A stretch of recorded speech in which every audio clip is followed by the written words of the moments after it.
Dear Papa Dudut, magandang araw po sa inyo at sa mga kabarangay natin na nakikinig sa Barangay Love Stories. Itago nyo na lamang po ako sa pangalang Malin. 43 years old at nagtitinda ng tinapa at iba pang mga isdang pinatuyo dito sa palengke sa Quiapo. Tuwing tanghali ay hindi talaga mawawalang pakikinig namin sa inyong programa at masasabi ko na naging parte na kayo ng araw-araw naming pagtitinda, Papa Dudut. Magkahalong saya at lungkot ang nararamdaman ko sa tuwing nakakapakinig ng mga kwento na ibinabahagi ng mga kabarangay natin. Isang araw ay naisip kong magpadala ng sarili kong istorya sa inyong istasyon. Buti na lamang at tinulungan ako ng anak ko para makapag-email sa inyong programa. Magsisimula ang kwento ko taong 2000 kung kailan 18 anyos pa lamang ako nang dalhin ng tiyahin ko dito sa Maynila mula sa probinsya namin sa Aklan. Bata pa lamang ay pangarap ko na talagang makatungtong sa lugar na ito dahil marami akong mga magagandang kwento na naririnig at nababasa tungkol sa Maynila.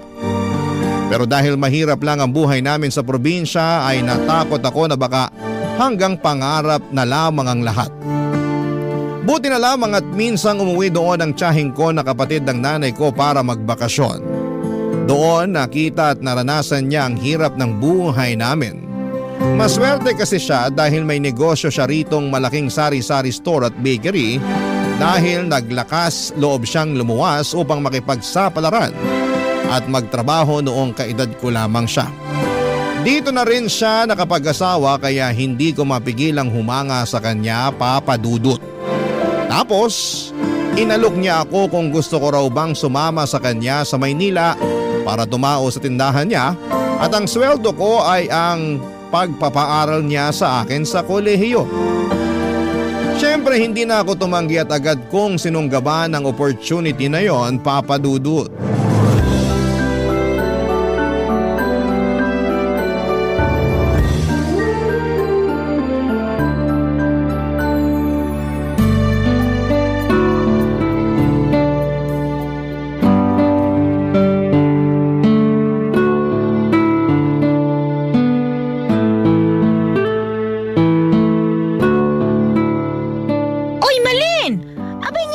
Mo naman yung mga customer. Baka isipin ng mga yan tinatarayan mo sila. Hala, nginingitian ko naman po sila, Chang. Mabuti, pero kausapin mo pa rin. Para naman maging close mo. Mga suki ko na yan, mga yan eh. Dito lagi bumibili sa tindahan ko. Minsan nakikipagkwentuhan talaga yung mga yan. Oo nga po eh. Kaso hindi ko naman maintindihan yung iba nilang kwento. Basta na lang kasi sila nagsasalita tapos nagsasabi pa ng kung ano-ano. Abay, sakyan mo na lang. Ganun talaga yung iba eh. Baka walang kausap sa kanila. Kaya kung kani-kanino na lang nagkukwento. Pag nagkwento sa'yo, sagutin mo. Para lang kunwari nakikinig ka sa kanila. Aalis din naman yung mga yun. Sige po. Susubukan ko na po na mas makinig sa kanila. Ganyan talaga. Bawal dito sa tindahan ko yung hiya-hiya. Hindi ko lang po kasi mapigilan. Pakiramdam ko kakainin ako ng buhay ng ibang customer. Lalo na yung mga lalaki. Ha? Bakit naman? Kasi po kung makatingin para akong hinuhubaran eh. Sobra ka naman sa hinuhubaran. Baka naninibago lang sa'yo kasi nga bagong salta ka dito eh. Kahit siguro ako yung customer na makakita sa'yo, titinan din naman kita mula ulo hanggang paa. Ganun po ba talaga yung mga taga Maynila? Ano bang pinagsasasabi mo dyan? Yung grabe makatingin. Ay, hindi ka ba nakikinig? Siyempre, naninibago sa'yo kaya ganun yun. Pag nasanay naman sila sa pagmumukha mo, hindi ka na nila papansinin.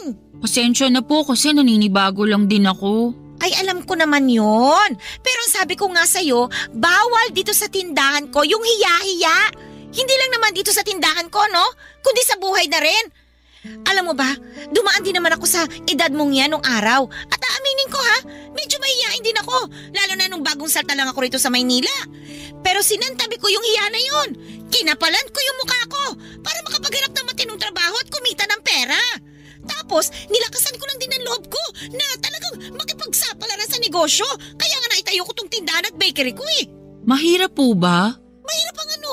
Yung pinagdaanan nyo nung araw. Abay, oo naman. Sobrang hirap. Palagi nga akong umiiyak noon kasi May pagkabalat sibuyas ako. Lalo na pag pinagagalitan ako ng amo ko nung nagtatrabaho ako sa karinderya bilang dishwasher at servidora. Naku po, ang sama-sama ng loob ko talaga sa kanya. Pakiramdam ko, pinahihiya niya ako nun sa ibang mga customer namin. Pero napagtanto ko na pinangangaralan lang niya pala ako. Pinagsasabihan niya lang ako ng dapat at hindi ko mga dapat gawin para matuto ako. Simula noon, tinandaan ko lahat ng mga sinabi niya at dinala ko yun sa puso ko hanggang ngayon. Ang galing niyo naman po. Oo naman. Kasi nga, tinapangan ko. Tinatagan ko yung loob ko. May gusto kasi akong patunayan sa sarili ko noon. Ayokong umuwi sa probinsya natin ng talunan. Na walang napapala sa pagluwas ko rito sa Maynila nung araw. Kaya nga dapat ganun ka rin. Partida pa ha. Hindi pa ako nakapag-aral ng kolehiyo noon. Ikaw nga napakaswerte mo kasi pinag-aaral kita. Kaya nga po nagpapasalamat ako sa inyo ng husto. Wala nga naman yun. Sadyang naawa lang talaga ako sa nanay mo. Kasi nga, sobrang hirap ng buhay ninyo sa probinsya natin Nanay mo rin naman kasi ang may kasalanan. Hindi sumama sa akin dito nung araw at mas piniling manatili dun sa lugar natin. Kesyo, ayaw daw niya rito, magulo raw at ayaw raw niyang iwan yung magulang namin. Yan, tinamang napala niya. Nakapag-asawa ng mahirap at nagtitinda na lang ng tinapa para mabuhay. Wala naman po sigurong masama sa pagtitinda ng tinapa. Marangal naman pong trabaho yun, Chang. Marangal nga, pero mababa ang kinikita. Maliit. Kaya kayo isang kahig, isang tuka Simula ngayon, dapat baguhin mo na yung pag-iisip mo. Dapat, kung magkakaroon ka ng ambisyon, taas-taasan mo na. Nagkakaintindihan ba tayo? Opo, naiintindihan ko po lahat ng mga sinabi nyo. Mabuti naman. Ayoko sa lahat yung mahina ang kukote at saka mabagal umintindi. Ayusin mo ha? Binida pa naman sa akin ng nanay mo na matalino ka raw. Pangako po na aayusin ko na yung pagtatrabaho ko rito at saka yung pag-aaral ko po. Mabuti naman. Dapat lang. Wag na wag mong sasayangin ang oportunidad dahil minsan lang yan kung dumating sa buhay natin.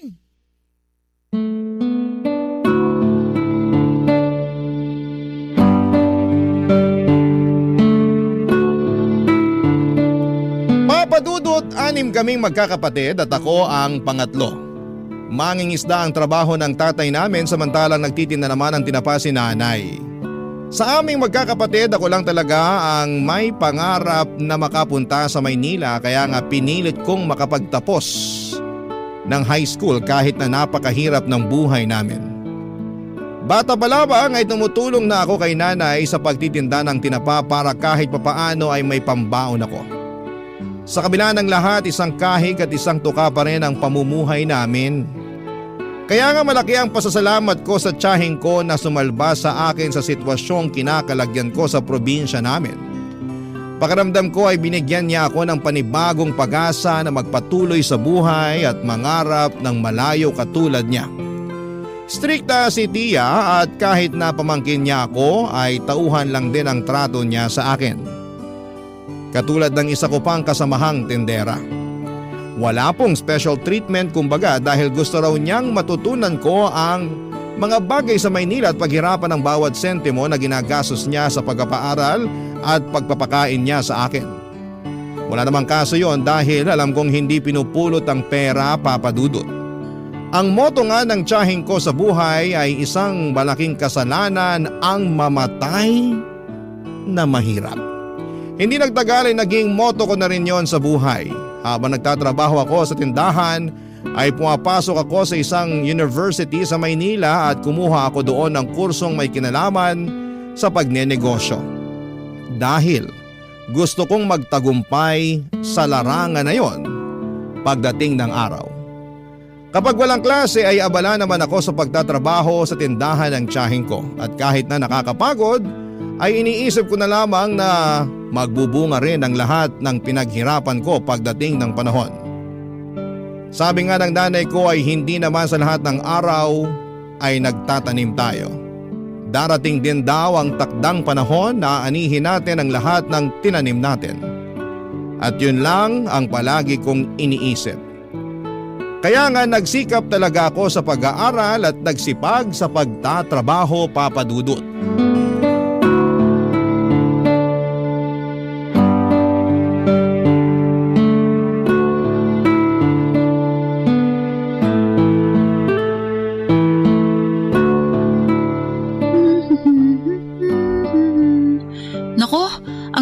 namang duming nakasiksik sa sulok ng mga upuan. Buti na lang naisipan kong magwalis. Kung hindi, baka makita pa to ni Chang. Anong makikita ni Mama? Butiki! Sa gwapo kong to? Mukha akong butiki sa'yo? Hindi ko naman sinasadya, Jordan. Nagulat lang kasi ako dahil nandyan ka pala. Akala ko nandun ka sa kwarto mo. Kanina yon. Nagutom ako kaya lumabas ako. Kukuha sana ako ng pagkain sa ref kaso nakita kitang nakatuwad dyan. Anong nakatuwad? Ay, mali. Sorry, hindi ka pala nakatuwad. Hindi naman talaga. Pero nakaano ka? Ano, yung pinapakita mo yung balakang mo, tsaka… Wala akong pinapakita, nagwawalis ako. Nagwawalis ka. Kitang-kita ko tuloy yung malaki mong balakang. Ha? Ang bastos mo naman? Di bastos yun, no? Pinupuri nga kita eh. Paanong pinupuri yun? Pinapansin mo yung balakang ko. Pansin na pansin naman kasi, tsaka baka hindi ka lang sanay. Ano sinasabi mo hindi lang ako sanay? Na pinapansin yung balakang mo. Alam mo dito sa Maynila, normal na yung ganyan. Karamihan nga sa mga babae natutuwa kapag sinasabihan sila na medyo malaki yung balakang nila eh. Pati na yung puwetan nila tsaka hinaharap. Tuwan-tuwa sila pagka napapansin yung mga yun. Dami kaya nangangarap ng ganyang katawan katulad sa'yo. Pasensya na pero hindi naman ako lumaki rito sa Maynila. Kaya hindi ako sanay na pinapansin yung katawan ko. Probinsyana ka nga pala kasi kaya hindi ka sanay. Wala naman sigurong masama sa pagiging probinsyana, di ba? Wala nga. Pero kung kumilos kasi kayo para kayong nasa panahon ng kopong-kopong. Masyado kayong konserbatibo na wala na sa lugar. Lahat na lang binibigyan nyo ng mali siya. Para sa kaalaman mo, hindi lahat ng nasa probinsya ay konserbatibo. At saka hindi kasalanan ng isang babae na maging konserbatibo siya. Ibig sabihin lang nun, may respeto siya sa sarili niya. Pag hindi ba konserbatibo, wala nang respeto sa sarili? Depende kung paano mo titignan. Pero sana marunong ka ring rumispeto sa iba. Depende yun sa tao kung rerespetuhin ko. Pero kung ikaw, wag na lang. At bakit naman? Bakit? Sino ka ba? Hindi ka nga taga rito eh. Papaalala ko lang sa'yo probinsyana ka na nakapunta rito sa Maynila kasi naawa sa'yo yung nanay ko. Kung di naman dahil sa kanya, kung di kanya dinala dito, sigurado ako na habang buhay kang mabubulok dun sa probinsya nyo. Sobra ka naman magsalita. Hindi ka ba tinuruan ng mabuting asal? Di kasi halata sa'yo eh. Wala ka bang naintindihan sa mga sinabi ko? Depende sa tao kung sino ang rerespetuhin ko. Malas mo hindi ka kasama dun. Arte-arte mo hindi ka naman maganda. Anong sabi mo? Hindi ka na nga maganda, bingi ka pa. Alam mo buti na lang, makurbay ang balakang mo. Kaya pwede na rin. Anong pwede na rin? Napakabastos mo naman. Oy, kumalma ka nga. Nagbibiro lang ako. Hindi nakakatawa yung biro mo. Nakaka-offend kaya. Ganyan pala mga probinsyana, no? Walang sense of humor. Bastos ka talagang magsalita. Hindi ako bastos. Sensitibo ka lang. Ay nako, makakuha na nga ng pagkain dito sa ref. Wow, hindi lang malaki. Malambot din. Napakabastos mo. Isusumbong kita kay Chang. Sige, subukan mo. Malalagot ka sa akin. Bakit? Anong gagawin mo? Malalaman mo kapag nagsumbong ka. Kaya kung ako sa'yo, isara mo yung bunganga mo. Yan, ganyan. Manahimik ka. Kung ayaw mong gumulo yung buhay mo dito. Hoy, makinig ka. Mula ngayon, matuto kang iayon yung kaartihan mo sa ganda mo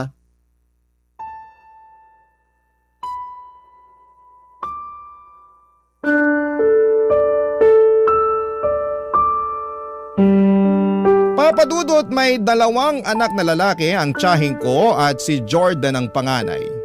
Nasa 3 taon na siya noon sa kolehiyo at sa parehong eskwelahan kami nag-aaral. 21 years old na ang pinsang kong yon. Malaking lalaki po si Jordan kung ilalarawan ko.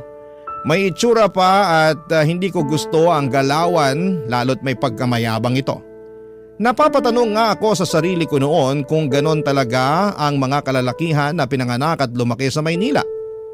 Yun bang presko ang ugali at may pagkahambog? Hindi naman sa nilalahat ko, Papadudot, pero ilan din sa mga kaklase ko, mapa lalaki man o babae, ganon ang pakikitungo sa akin. Sa totoo lang ay hindi ako komportable kapag nasa paligid ako ng pinsang kong si Jordan. Kakaiba kasi siyang tumingin at pakiramdam ko ay binabantayan niya ang bawat galaw ko. Noong una iniisip kong baka gusto lamang niya akong makilala ng mas malalim dahil nga sa magpinsan kami. Kaya nga lang habang tumatagal ay kinukutuban ako ng hindi na maganda sa kanya. Sa kabila ng lahat ay pinilit kong isantabi ang nararamdaman kong yon dahil ayaw ko siyang pag-isipan ng masama. Kahit minsan na nga na nabastos niya ako, Papa Dudut. Barangay Love Stories. Barangay Love Stories. Papa Dudut, may 2 palapag ang bahay ng tiyahin ko. At may maliit akong kwarto sa bahay nila na nasa unang palapag. Habang nakatira doon ay nakatoka ako sa paglilinis ng bahay tulad ng paghuhugas ng pinggan, pagwawalis ng sahig at paglilinis ng CR bago ako pumasok sa eskwelahan. O di kaya ay magtinda sa tindahan nila. Magkahiwalay ang tindahan at bahay ng tiyahin ko pero hindi naman malayo ang pagitan noon sa isa't isa. Nilalakad ko nga lang yon ng 3 minuto at nasa may bukana kasi yon ng barangay kung saan sila nakatira. Bale, ang pasok ko noon sa eskwelahan ay 5 araw na pare-parehong nagtatapos ng 3:00 ng hapon. Tapos nagjo-duty naman ako sa tindahan ng tiyahin ko bandang 4:00 hanggang 10:00 ng gabi. Umuuwi muna ako sa bahay nila para magpalit ng damit at magwalis ng sahig o di kaya ay maghugas ng pinggan. Pagka-uwi ko ng 10:00 ng gabi ay saka pa lamang ako mag-aaral kung may kailangang mapag-aralan o di kaya ay mag-aasikaso para makatulog na. Kaya lang isang gabi ay may nangyari na hindi ko po lubos na inaasahan.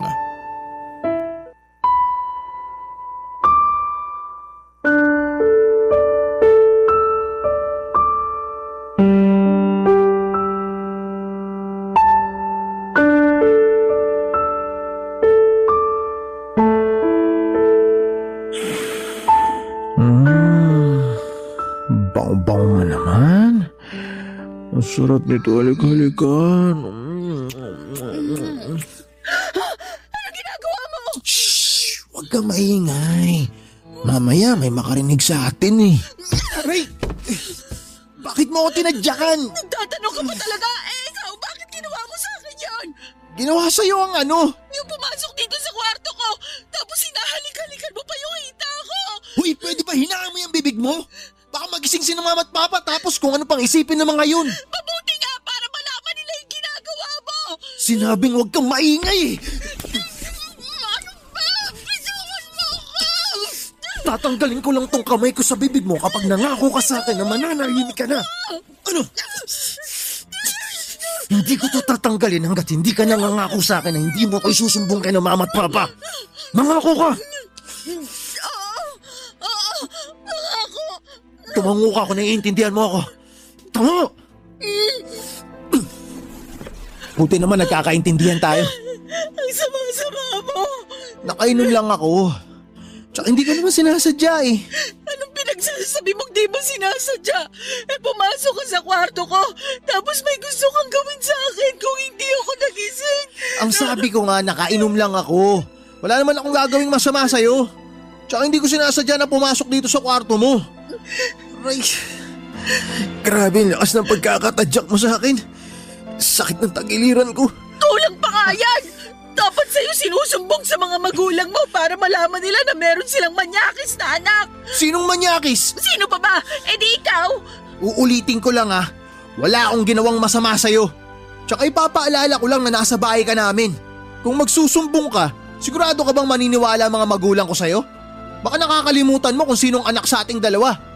Magsama-sama mo! Masama na kung masama, wala akong pakialam. Pag nagsumbong ka kay mama, gagawin ko lahat, mapalayas ka lang dito sa bahay namin.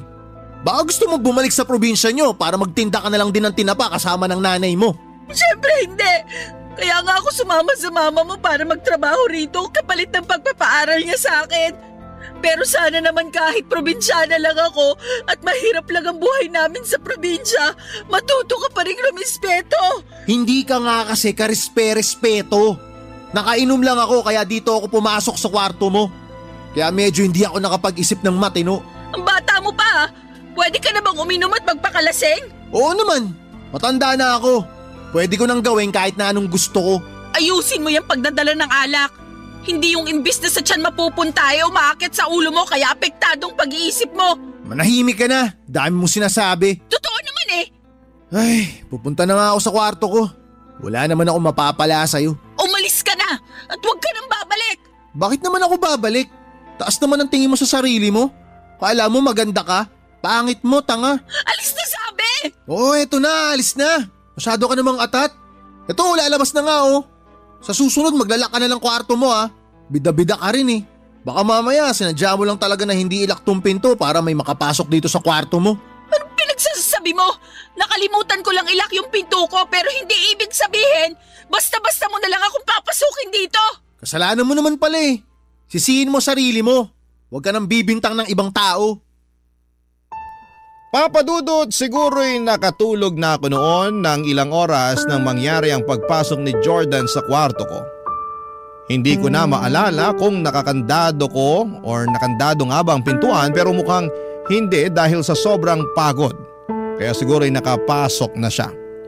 Gulat na gulat ako at takot na takot dahil sa ginawa niya sa akin ng gabing yon. Nasa impluwensya pa siya ng alak at pinagbantaan pa ako na huwag magsumbong sa tiyahin ko kundi ay mananagot ako sa kanya. Ewan ko Papa Dudut pero para na lamang akong napipi at napatango na lamang sa kanya bilang pagsang-ayon ng gabing yon. Tapos ay kita ko sa pagmumukha niya na wala siyang pagsisisi. Tiningnan niya pa ako ng masama saka sarkastikong tumawa bago lumabas ng kwarto ko. Pagkalabas niya ng pintuan ay dali-dali ko yung kinandado sabay halukip-kip ng sarili ko. Tandang-tanda ko na hindi ako masyadong nakatulog ng maayos ng gabing yon. Hanggang mag-umaga sa takot na maulit pa ang mga nangyari, Papa Dudut.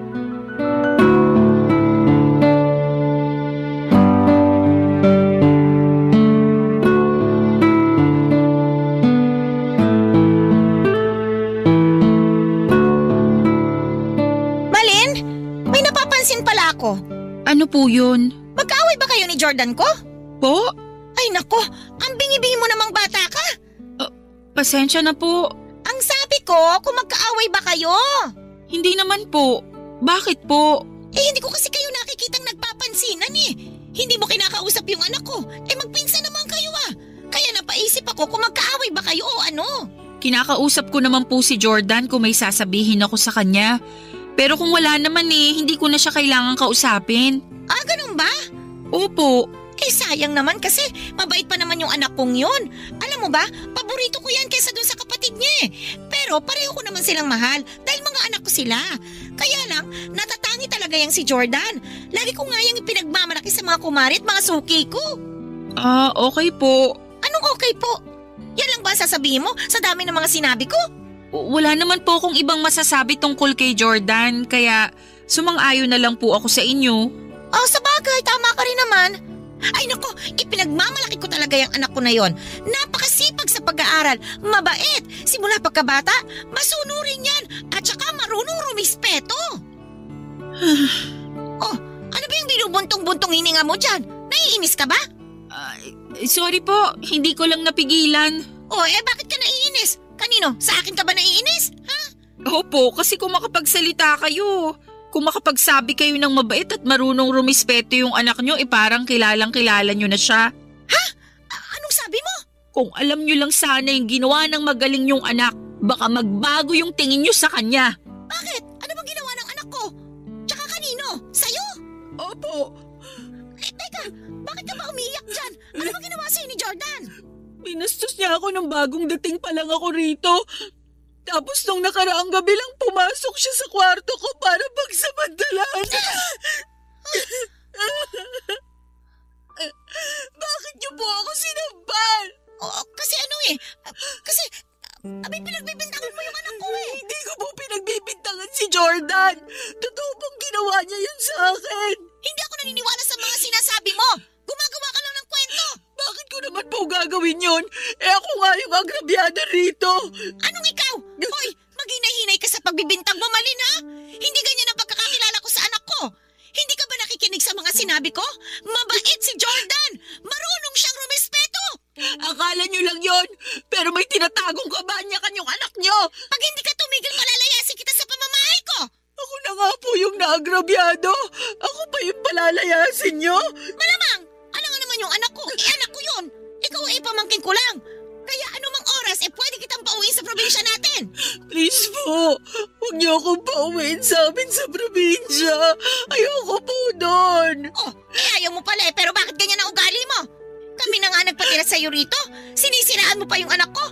Abay, napakawalang utang na loob mo naman. Hindi ko po sinisiraan ang anak niyo. Paninirang puri yan. Tsaka wala ka namang ebidensya Sigurado ako na napanaginipan mo lang yon. Ganyan din ako nung kaedad mo. Madalas akong bangungutin. Tapos akala ko nangyari talaga sa akin sa tunay na buhay. Pero panaginip lang pala ang lahat. Hindi po yun panaginip. Alam ko po. Sigurado po ako. Panaginip lang yon.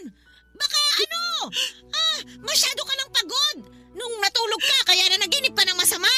At saka, akala mo ba, hindi ko napapansin yung pagiging lutang mo? Po? Ano naman pong kinalaman nun? Malaki. Kasi nakikita ko na napakabagal mo mag-isip. Kapag may mga customer tayo, hindi mo kaagad naaasikaso kasi nakatulala ka lang dyan. Siguro nga dahil puyat ka.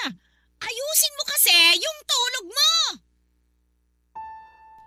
Papa Dudut, hindi ko na napigilan ang bibig kong makapagsabi ng totoo para kontrahin ang mga sinabi ng tiyahing ko tungkol sa anak niya. Alam kong nangako ako sa pinsang ko na mananahimik pero sa tuwing nakikita ko siya sa bahay, ng tiyahin ko ay bumabalik yung mga kasalanan niya sa akin. Bukod doon ay mukha rin naman siyang hindi nagsisisi, kaya nga hanggat maaari ay ginagawa ko ang lahat ng paraan para lamang hindi magkaroon ng interaksyon sa kanya. Pero imposible naman yon dahil nakatira kami sa isang bubong, kaya nga alam kong mapapansin ng tiyahing ko na iniiwasan ko si Jordan. At dahil tinanong na niya kung bakit ay nasabi ko na nga ang kadahilanan. Pero laking gulat ko nang magalit sa akin ng tiyahin ko. Tinawag niya akong sinungaling at inakusahang gumagawa ng kwento. Kaya naman nasaktan ako ng husto, Papa Dudut.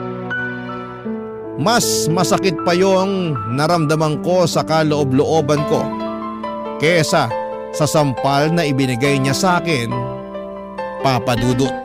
Barangay Love Stories. Barangay Love Stories. Papa Dudut, dahil sa mga nangyari ay nagbago na lang bigla ang pakikitungo sa akin ng tiyahin ko. Akala ko nga ay papalayasin na niya ako sa kanila pero hindi naman pala. Pinag-aral pa rin niya ako at nagtatrabaho pa rin ako sa tindahan niya. Pero lalo niya akong trinato na parang hindi na niya ako kaano-ano, kaya naman labis akong nalungkot, Papa Dudut.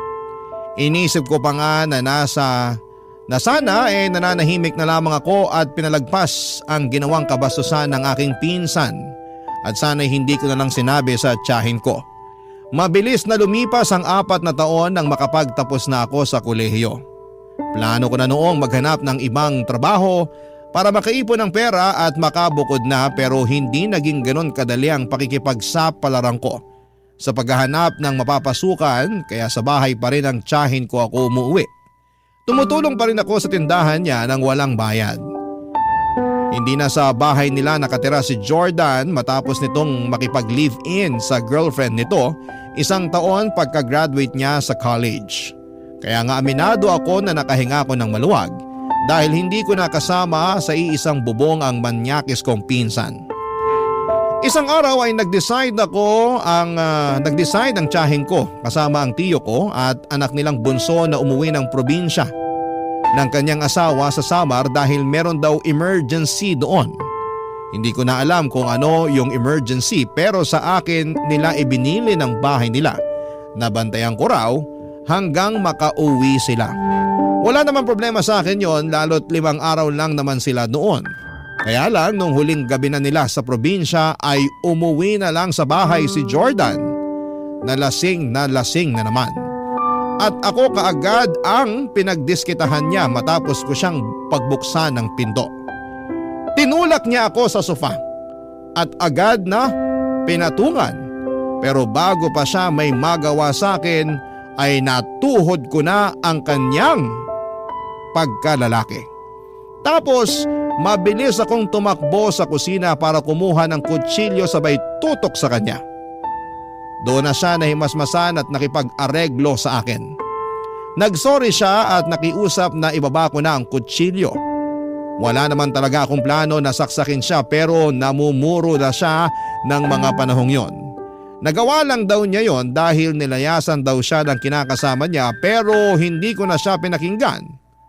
At agad akong nagkulong sa kwarto ko ng gabing yon. Kinabukasan ay maagang dumating si Tia sa bahay Papa Dudut.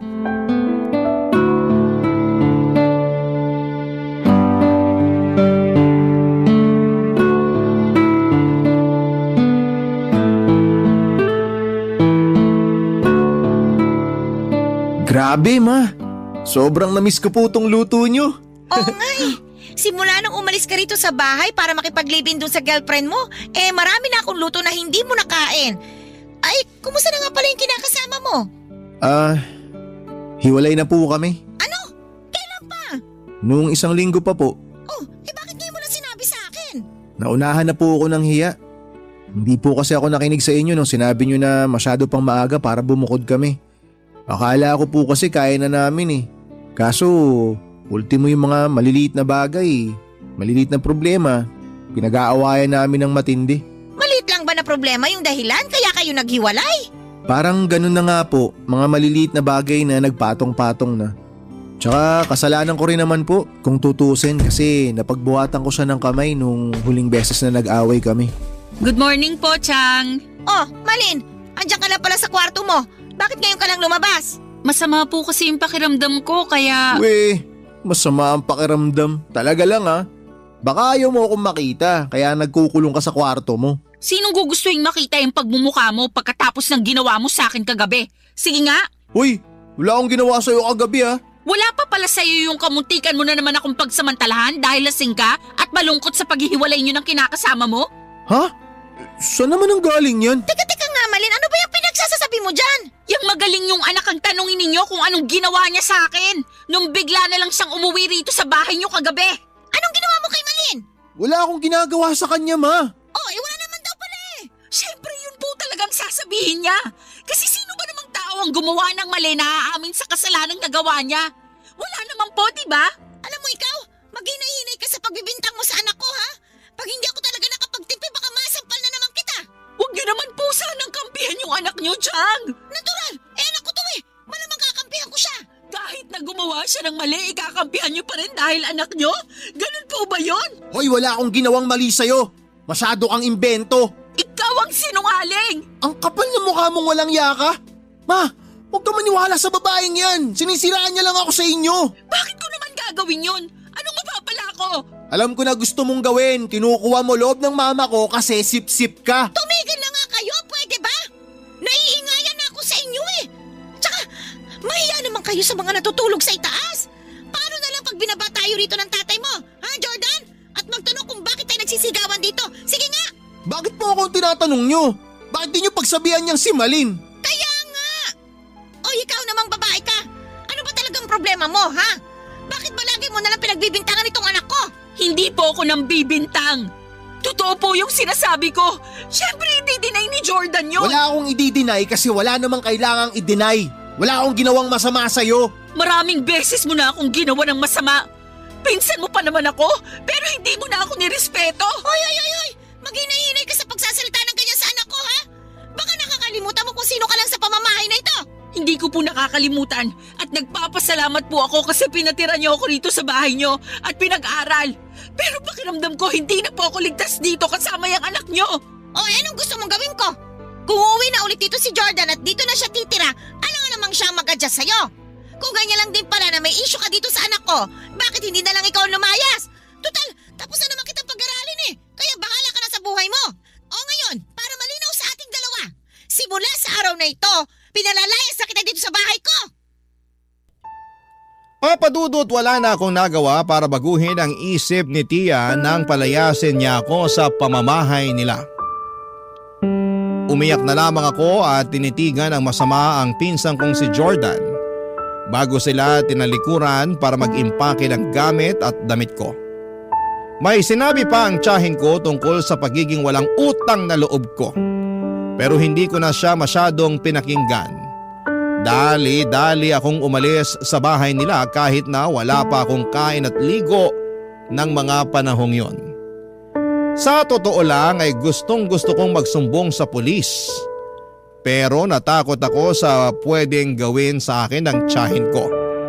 Pinagbantaan din niya ako na magpapakalat siya ng masamang kwento tungkol sa akin sa probinsya para masira ko. Kaya naman hindi niyo ako masisisi kung pinanghinaan ako ng loob ng mga sandaling yon.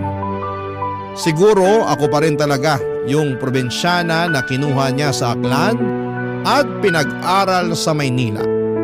At kahit na ilang taon na ako rito ay hindi ko pa rin nagawang baguhin noon ang dati kong sarili. Na mahiyain at mahina ang loob. Kaya naman mas pinili ko na lamang na kimkimin ang lahat at nag-focus sa paghahanap ng trabaho habang naghahanap ng matutuluyan. Sobrang hirap dahil naranasan kong matulog sa kalsada nung araw lalo at wala pa akong nahahanap na mapagkakakitaan. Buti na lamang at may mabuting loob na tumanggap sa akin bilang tindera at tagahugas ng pinggan sa isang kainan kaya nagsimula na akong kumita ng pera. Gustong-gusto ko nang umuwi noon sa Aklan. Pero ayaw ko pa rin naman dahil wala pa ako kaya nag-ipon na lamang ako ng pera para may panggastos ako, Papa Dudut. Mabilis na lumipas ang 9 na taon na kapag-asawa na ako rito at nagkaanak. Tapos ay nakarating na lang sa kaalaman ko na namatay na pala ang pinsang kong si Jordan matapos masangkot sa isang aksidente sa motor. Dahil awang-awa ako noon sa tiyahin ko ay pinuntahan ko siya sa bahay nila dahil gusto kong makiramay sa kanya, kaya lang ay hindi na pala ako welcome doon, Papa Dudut.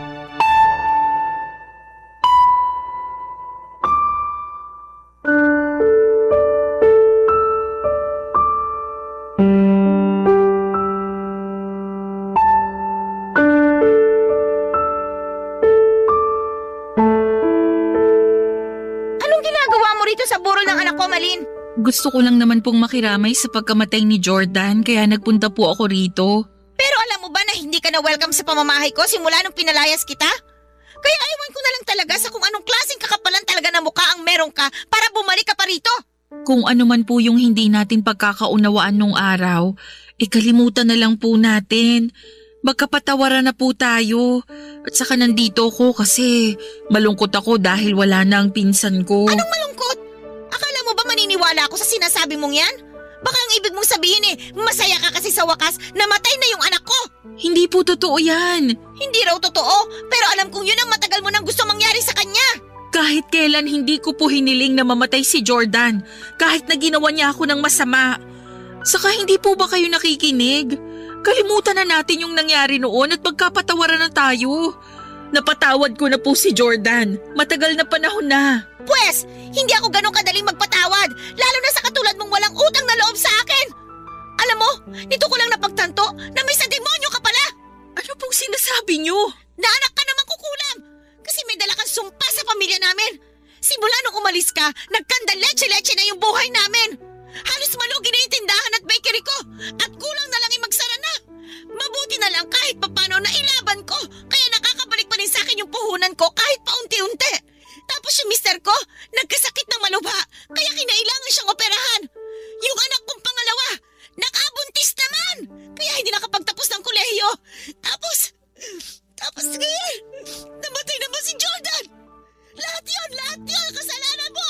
Wala po akong ginagawang masama sa pamilya niyo, Chang. Ako nga yung ginawa ng masama ni Jordan, tapos hindi niyo naman ako pinaniwalaan. At bakit? Sino ka para paniwalaan ko, ha? Kaya siguro kayo kinarma kasi masama talaga ang ugali niyo. Anong sinabi mo? Sabi ko, masama talaga ugali niyo. Kunwari lang kayong concern kayo sa akin kaya tinulungan niyo ako makapunta rito sa Maynila at pinag-aral. Pero sa huli, sinusumbatan niyo lang din ako. Kahit kailan, Wala ka talagang utang na loob! Malaki po ang utang na loob ko sa inyo. Nire-respeto ko kayo bilang tiyahin ko at nagpapasalamat ako sa inyo ng husto dahil tinulungan niyo akong makapag-aral at makaalis sa probinsya namin. Pero sobra-sobra po yung kapalit nun sa akin. Wala po kayong alam kung paano ako nabuhay sa takot at kaba pag nasa paligid yung anak niyo. Simula nung ginawa niya ako ng masama. Tapos kayo na inaasahan kong magiging kakampi ko, hindi pa naniwala sa akin. Kung ano-ano rin pong masasakit na salita ang sinabi niyo sa akin na kinimkim ko lang sa dibdib ko kasi umaasa ako na mawawala rin yon. Kaya nga pumunta ako rito ngayon para makiramay sa inyo. Kaya lang pinapasama niyo na naman yung loob ko. Sana kasi hindi ka nalang pumunta dito eh. Sana hindi ka nagpakita sa akin. Kasi ayaw ko naman makita yung pagmumukha mo talaga. At kahit ano pang sabihin mo, hindi ako naniniwala na wala kang dalang malas. May sakampon ka ni Satanas! Kaya lumayas ka na ngayon sa harap ko! Hindi niyo na po ako kailangan palayasin. Dahil aalis po talaga ako. O ano pang hinihintay mo? Pasko? Bagong taon? Alis na! At wag ka nang magpapakita pa sa akin!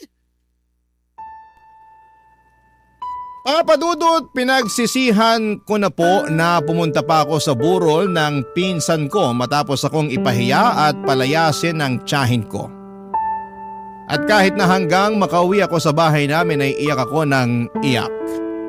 Nagsumbong agad ako sa asawa ko at sinabi niya sa akin na huwag na raw akong magpakita sa tiyahin ko o bumalik pa sa bahay nila kahit kailan.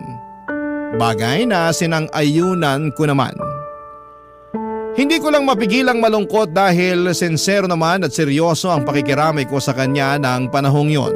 Pero siguro'y hindi na talaga kami magkakasundo pa. Nasaktan lang din ako noong sinabi niyang may dala akong kamalasan at sumpa sa pamilya nila samantalang ako na nga ang ginawa ng masama ng anak niya noon. At hindi niya ako pinaniwalaan kaya siguro'y nakarma sila. Pero hindi naman ako humiling noon. Baka kusa lang talagang binigay sa kanila yon ang kapalaran. Simula noon ay pinutol ko na nga ang ugnayan sa tiyahin ko at sa pamilya nila. Kung tatanungin ninyo ako, kung may balita pa ako sa kanila ay wala na po masyado. May naririnig po akong kwento mula sa iba naming kamag-anak na may sakit daw ang tiyahin ko pero hindi ko na po kinumpirma pa. Siguro may bahagi sa akin na natatakot nang magpakita sa kanya dahil baka sumbatan niya lang ulit ako at pagsalitaan ng masama at masakit. At ayoko na ulit na mangyari yon, Papa Dudut. Sa kasalukuyan, pamilya ko na lamang at negosyo ang iniintindi ko.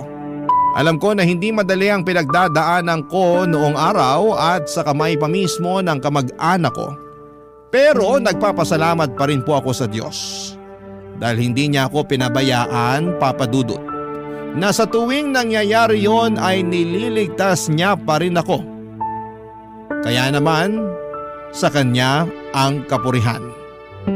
Hanggang dito na lamang po ang sulat ko, Papa Dudut. Maraming salamat po sakaling mapili po ninyong i-ere ang kwento ng buhay ko. God bless and more power sa Barangay Love Stories. Ang inyong forever kapuso at kabarangay, Malin. Dear Papa Dudut, magandang tanghali po sa inyo. Sumulat po ko sa inyo para i-share ang isang nakakatuwang alaala ko mula noong kabataan ko na hanggang ngayon ay hindi ko pa rin makakalimutan. Isa itong kwento na tiyak akong makakarelate ang lahat lalo na sa mga kaedaran ko na dumaan sa parehong henerasyon.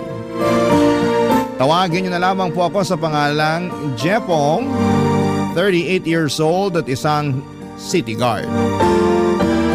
Ang kwento ay nangyari 16 years ago.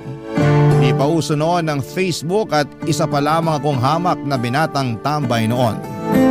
Wala pang social media ng panahon namin. Ang tanging kinakaadikan ng mga kabataang tulad ko noon ay ang pagtitext sa cellphone. Isa sa mga hindi ko malilimutan noong panahon ko ay noong nauso ang pagkakaroon ng text clan.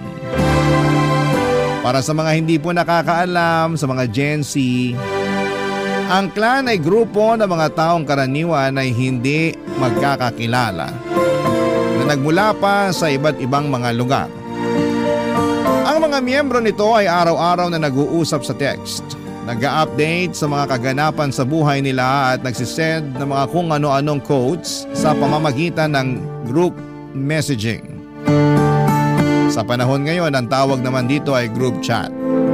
Pero sa panahon namin, sa halip na isahang pag-send ang ginagawa sa message namin ay mano-mano namin po itong pinapadala.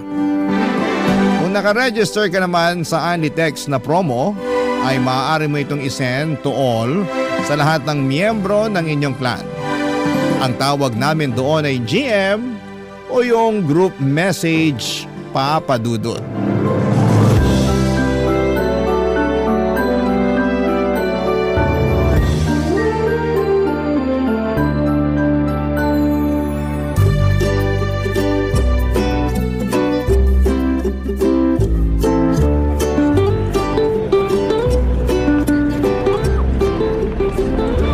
Ano na naman tong GM na sinend mo? Lyrics yan ng bagong kanta. Ganda no? Relate ka ba? Tungkol yan sa taong iniwan. Ang drama mo naman. Paano ka makaka-relate sa ganyan wala ka namang nobya? Bakit? Yung may girlfriend lang ba kailangang makarelate sa lyrics ng mga kanta?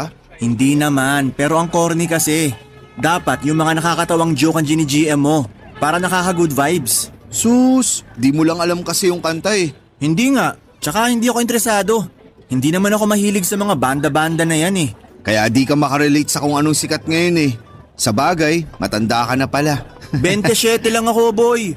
5 taon lang pagitan natin. Kung makapagsalita naman to. Matanda na yun. Ikaw nga yata pinakamatanda sa clan natin ngayon eh. Sira ulo to. Pasalamat ka nga, sinali pa kita sa clan eh. Nakasali nga, pero ang boring naman ng clan mo. Wala man lang maayos na kausap dun. Puro bata kasi. Tapos iilan lang yung kaidara natin dun. Sinali lang din naman kasi ako ng katrabaho ko doon, pampatay oras. Pero kung naghahanap ka ng mas magandang grupo, may bagong clan na nagre-recruit sa akin ngayon. Talaga? Oo, bawal ang bata doon. Walang menor de edad. Kaya mas maganda to kaysa sa clan na meron tayo ngayon. Sali mo ako, dali. Kung gusto mong sumali, kailangan mo munang umalis sa current clan natin ngayon. Bakit naman? May rules sila na 1 clan per person lang eh. Hindi sila tumatanggap ng taong member na ng ibang clan. Bakit daw? Ewan ko. Exclusive lang daw sila eh. Ang dami naman nilang alam. Clan lang naman yan eh. Hindi lang yun kasi basta-bastang clan. Halos lahat ng member doon, sobrang close na nila sa isa't isa. Magkakaibigan na sila. May mga nagkatuluyan na nga rin eh. Talaga? Pero hindi ba bawal magpakilala sa mga clan? Dapat may gamit kang codename? Oo, bawal. Pero wala naman silang magagawa kung nagkagustuhan yung mga clanmates eh. Tsaka hindi na nila malalaman kung may mga nakikita mang clan members. Hindi rin maiiwasan yon kasi may mga nagaganap namang grand eyeball. Marami bang babae doon? Marami. Isa tong clan na to sa pinakasikat na clan ngayon. Daming ang sumasali kaya pili lang talaga yung kinukuha nila.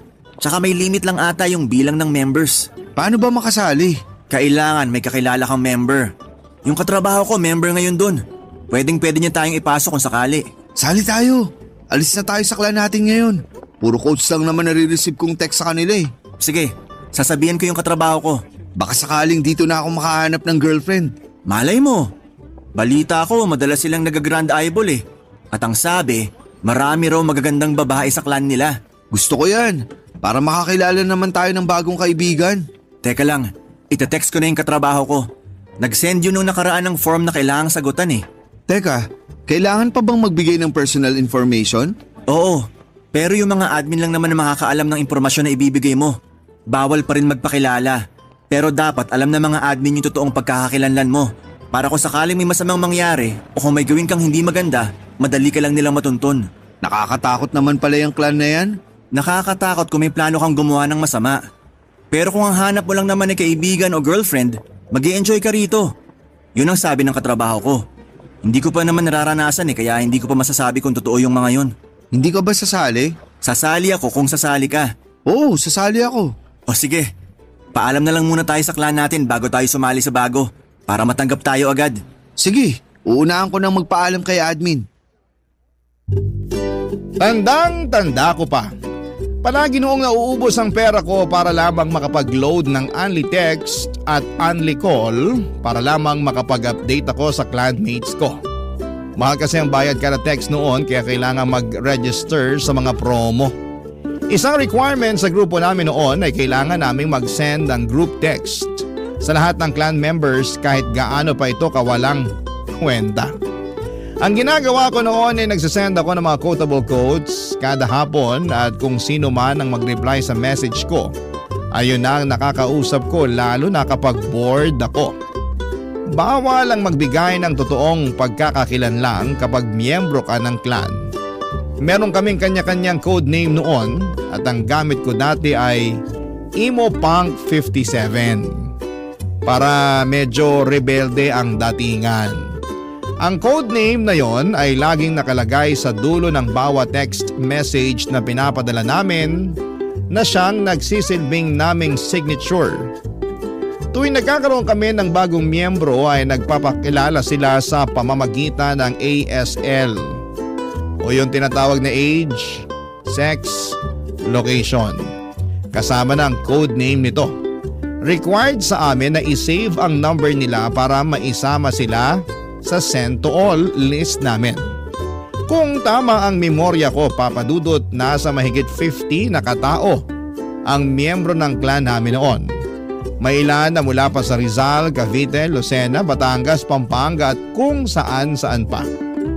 Isa sa mga miyembro nito na hindi ko makakalimutan ay si Lady Maldita na naging textmate ko noong panahong yon, Papadudot.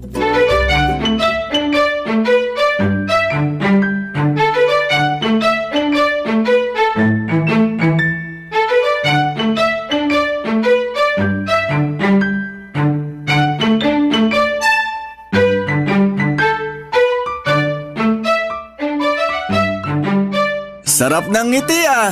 Sino ba yung ka-text mo at para kang baliw dyan ang umingiti mag-isa? Wala, magka-text lang kami ni Lady Maldita ngayon. Lady Maldita? Hindi ba yan yung bagong pasok sa clan natin? Oo, siya nga. Bilis ah! Close na kayo agad? Winelcome ko lang siya tapos nagtuloy-tuloy na yung usapan namin. Kausap ko rin yan nung nakaraan eh. Talaga? Anong pinag-usapan nyo? Wala naman, kung ano-ano lang. Pero masarap siyang kausap, no? Oo, ang kulit nga niya sa text eh. Hindi siya na nag-uusapan. Kaya minsan hindi ko namamalayan yung oras. Ilang oras na pala kaming magkausap. Malayo siya sa codename niya na Maldita kasi hindi naman siya Maldita talaga. Tinanong ko nga siya kung bakit Lady Maldita yung codename niya. Oh, anong sabi? Wala lang daw. Trip lang daw niyang gamitin yung salitang Maldita para cool daw pakinggan. Kung sa bagay, emo punk nga yung codename mo. Hindi ka naman emo. Mas lalo sa'yo. Dark Knight 69? Superhero ka? Kaya nga codename eh. Kanya-kanyang trip lang yan. Sa tingin mo, maganda tong si Lady Maldita sa personal? Hindi ko alam. Di ko pa naman siya nakikita eh. Bakit? Type mo? Medyo. Anong medyo? Oo at hindi lang ang sagot sa tanong ko. Hindi pa nga ako sigurado. Magaan siya kausap pero hindi ko pa naman siya nakikita ng personal kasi. Kailangan ba makita mo muna siya bago mo siya magustuhan? Malamang. Ikaw ba gusto mong magkagusto sa pangit? Siyempre kung ako papipiliin, dun ako sa maganda. Pero nasa tao rin naman kasi yan. Kung nahulog ka dahil sa ugali ng tao, kay pangit man yan, titibok talaga ang puso mo para sa taong yun. Baka lang kasi masayang yung pagkagusto ko sa kanya kung pangit naman pala siya. Ang pangit naman nun? Nakabase ka sa panlabas na anyo ng tao? Yun na magdidikta sa'yo kung mamahalin mo ang isang tao o hindi? Oh, bakit? Anong masama dun? Ganun naman talaga sa totoong buhay. Ipokrito ka kung sasabihin mong hindi ka naghanap ng magandang babae na magiging nobya mo. Hindi. Hindi ako ganung tao. Mas gugustuhin ko na lang yung babaeng totoong mahal ako at mahal ko kaysa sa taong gusto ko lang kasi maganda siya. Napakabuti mo namang nilalang. Wala akong magagawa kung yun ang gusto mo. Basta ako, alam ko kung anong gusto ko. Bata ka pa nga talaga kung mag-isip. Matanda ka na kasi. Sira ulo. Paano kung pangit si Lady Maldita? Sa akin na lang siya? Bakit? Type mo rin si Lady Maldita? Bakit naman hindi? Katulad ng sinabi mo, magaan siya kausap. Totoo yun. Parang may tinatago siyang talino kasi may sense of humor din siya. Hindi siya boring. Di natin masabi. Baka magustuhan ko rin siya. Loko ka, aagawin mo pa siya sa akin. Bakit? Sa'yo ba siya para maagaw ko? Magkausap lang naman kayo ah. Tsaka ikaw mismo nagsabi na hindi ka pa sigurado kung magugustuhan mo siya kasi hindi mo pa naman nakikita yung mukha niya. Kahit na, ako nauna sa kanya. Bakit? May pila ba? Hindi to first come first serve. Kung sino magustuhan niya, yun ang panalo. Nakikipagkompetensya ka ba sa akin? Bakit? Takot ka? Ba't naman ako matatakot sa'yo? Di hamak naman na mas lamang ako sa'yo. Yun naman pala eh. Eh di may the best man win na lang. Ako na yun. Huwag ka nang mag-aksaya ng oras. Huwag ka masyadong pakampante. Magugulat ka na lang ako na pala yung pinili. Nek-nek mo. Taas ang tingin mo sa sarili mo eh. Hanggang ngayon wala ka pang nobya. Malay natin si Lady Maldita na yun. Sa akin mapupunta si Lady Maldita. Sisiguraduhin ko yun. Tingnan na lang natin kung kanino siya mauuwi. Simula noon ay gabi-gabi na kaming magka-text ni Lady Maldita. Mula raw siya sa Santa Rosa, Laguna at mas matanda siya ng 2 taon kesa sa akin. Nagtatrabaho siya sa isang kumpanya na hindi niya pinangalanan. No boyfriend since birth daw siya at first time lang na sumali sa clan. After siyang makatanggap ng imbitasyon mula sa isang unknown number. Masayang kausap sa text si Lady Maldita, Papa Dudut. Lagi nga akong excited noon tuwing nakakatanggap ako ng message mula sa kanya. Wala pang 1 segundo ay may sagot agad ako sa mga message niya. Noong araw, lagi akong nakakatanggap ng love quotes mula sa kanya. Yun ang dahilan kung bakit ko naisip na baka may gusto siya sa akin. Ang pag-uusap naming dalawa ni Lady Maldita sa mga sumunod na linggo ay mas lumalim pa hanggang sa nawala na sa isip namin noon ang pagkakaroon namin ng clan. Binaliwala namin ang rule na bawal magbigay ng personal information sa isa't isa. Nagpakilala ako kay Lady Maldita at doon ko na rin nalaman na ang totoo niyang pangalan ay Almira. Tumagal pa ng 1 buwan ang pag-uusap naming dalawa, Papa Dudut. May ilang pagkakataon na gusto ko siyang tawagan para sana mas maging maayos ang kwentuhan namin dahil minsan ay nakakatamad ding mag-text. Pero kada tumatawag ako ay hindi ito sinasagot ni Almira. Mahiyain daw kasi siya at tuwing may kausap siya sa telepono ay nabablangko ang utak niya. Mas gusto raw niya ang text para may oras siyang makapag-isip sa mga i-reply niya. Hindi nga naglaon, Papa Dudut, ay sinubukan kong ligawan si Almira dahil alam kong noong time na yon ay interesado rin sa kanya si Ronnie. At ayokong maagawan ako sa pagkakataong ito, Papa Dudut. Barangay Love Stories. Barangay Love Stories. Papa Dudut, hindi ko po alam kung papaano ang panliligaw na ginawa ni Ronnie kay Almira pero sa aming dalawa ako ang nagwagi. Papa Dudut, dahil ako ang sinagot niya sa aming dalawa. Naging girlfriend ko siya kahit na hindi namin alam ang itsura ng bawat isa.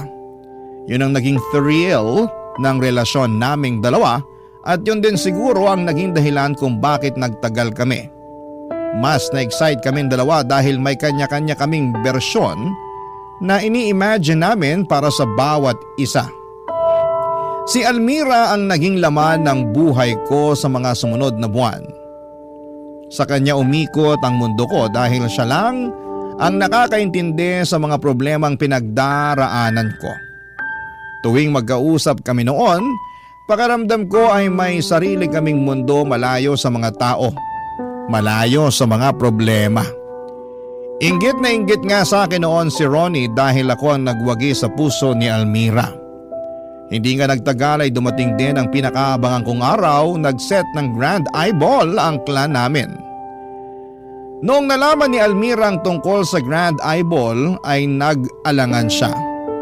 Matagal bago ko napapayag si Almira na sumama sa eyeball na yon. Ginawa ko ang lahat para lamang mapa-oo siya. Lahat ng rason niya para hindi makapunta ay hinanapan ko pa ng solusyon. Willing pa nga ako magbayad noon ng pamasahe nito at tutulugan para lamang makadalo siya. Sa huli ay napilit ko siyang sumama para makapagkita na kami. matapos ang napakahabang panahon ng pagchat-chat at pagte-text naming dalawa.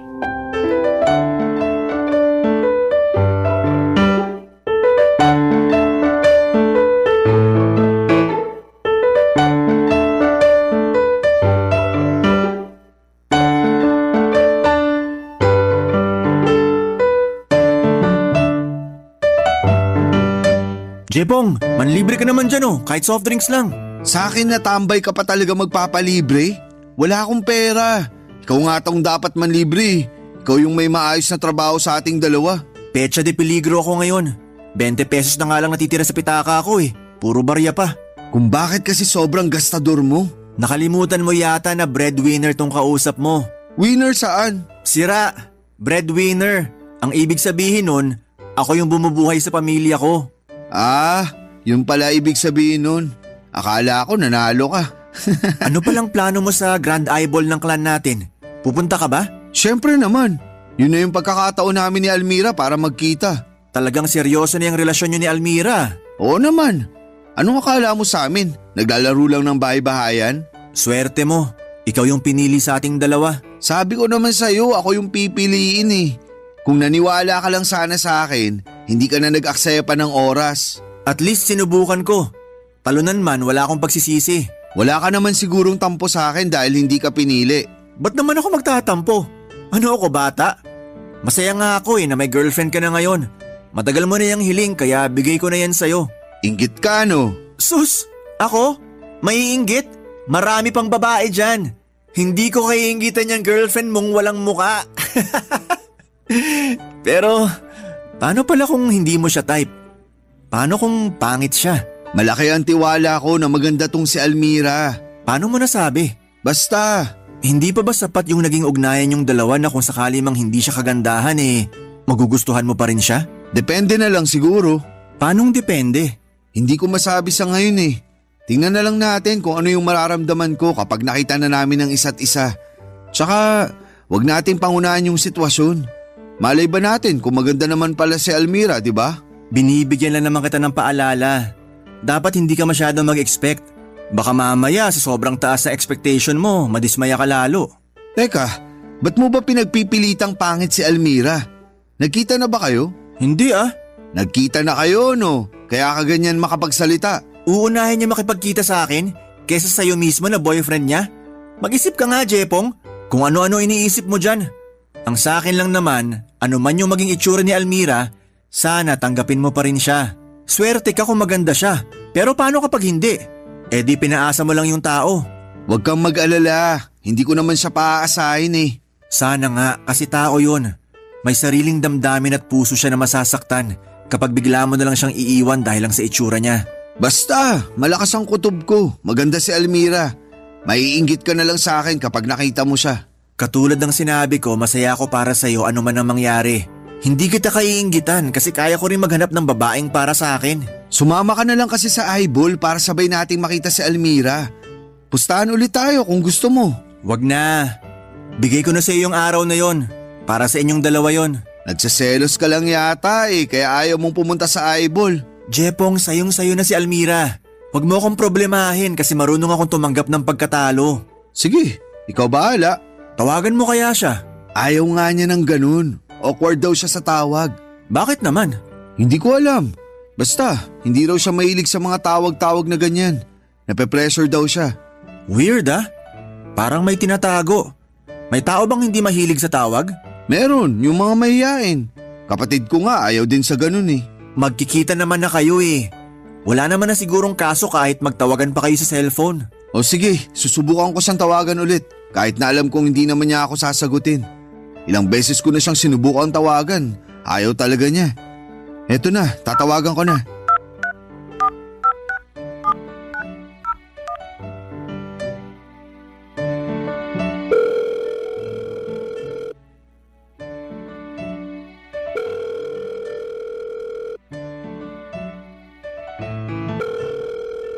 Mukhang ayaw nga talaga. Hello? Sumagot siya! Hello? Almira? Sandali lang Hanap lang ako ng pwesto. Ronnie, sumagot siya! Parang naka-jackpot sa loto ah. Sige na, mag-usap na kayo. Maiwan muna kita, usap lang kami.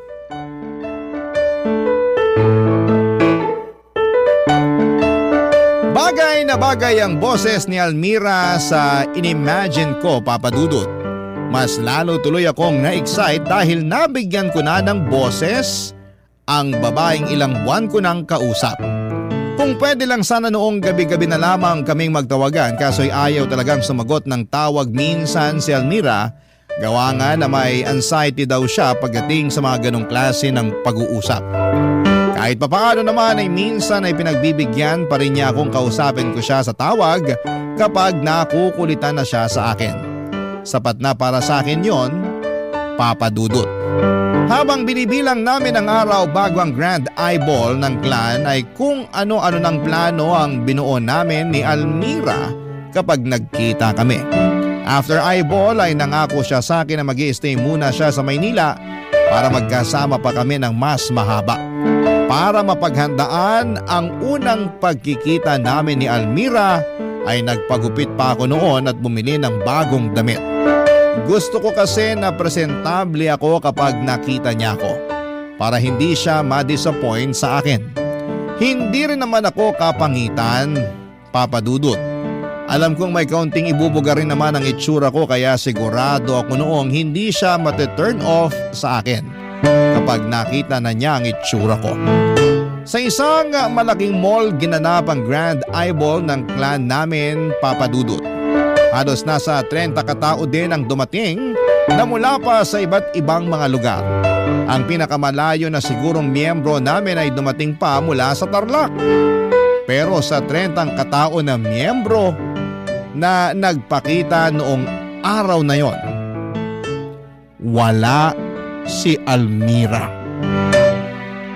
Ang huling text niya sa akin noong araw na yon ay nasa biyahe na raw siya. Pero pagkatapos noon ay hindi ko na siya makontak pa.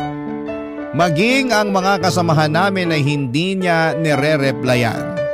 Sobrang dismayado ako noon kay Almira sa puntong nagkaroon ako ng tampo sa kanya ng araw na yon.